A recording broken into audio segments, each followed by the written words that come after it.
ఒక జర్నలిస్ట్ పేరు చెప్పండి, క్రైస్తవ భావజాలం ఉన్న వ్యక్తి పేరు. ఉండడు. You need to become somebody like that.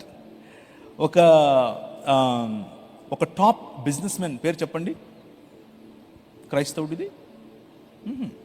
ఉంటారు అక్కడక్కడ చిన్న చిన్న వ్యాపారాలు నాలాగా, సరిపోదు. ఒక ముస్లిం గురించి, ఒక ముస్లింకు రాయి తగిలితే ఎవరు నిలబడుకుని మాట్లాడతారు పార్లమెంట్లో? ఒక పేరు చెప్పండి. అక్బరుద్దీన్ ఓవైసీ. కరెక్ట్ చెప్పారు. అసదుద్దీన్ ఓవైసీ. క్రైస్తవుడి పేరు చెప్పండి.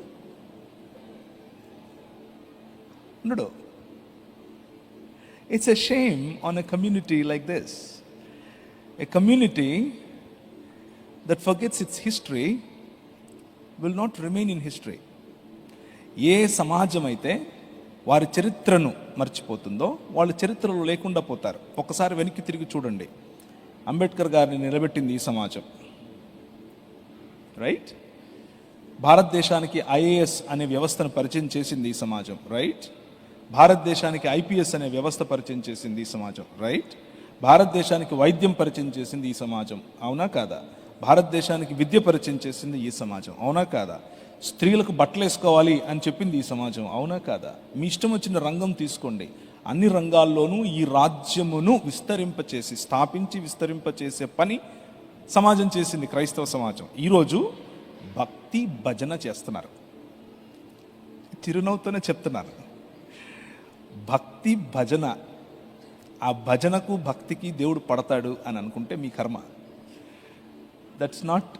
అది కావాలి, అది కావాలి. భక్తి మంచిదే, బాధ్యత లేని భక్తి చెడు. భజన మంచిదే, ఆరాధన క్రియలలో రాని ఆరాధన చెడు. మతం మంచిదే, క్రీస్తు రాజుగా లేని మతం చెడు.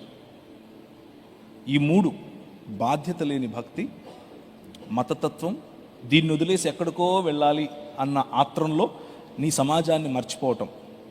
దీని కారణంగా క్రైస్తవ సమాజం సరిగ్గా క్రీస్తు యొక్క రాజ్యాన్ని, క్రీస్తు రాజు అని, ఆయన దేవుడు అని రిప్రజెంట్ చేయలేకపోతుంది. అన్ని రంగాల్లో మైక్ పట్టుకొని అరవటమే రిప్రజెంటేషన్ అని అనుకుంటున్నారు. గట్టిగా మాట్లాడటం రిప్రజెంటేషన్ అనుకుంటున్నారు.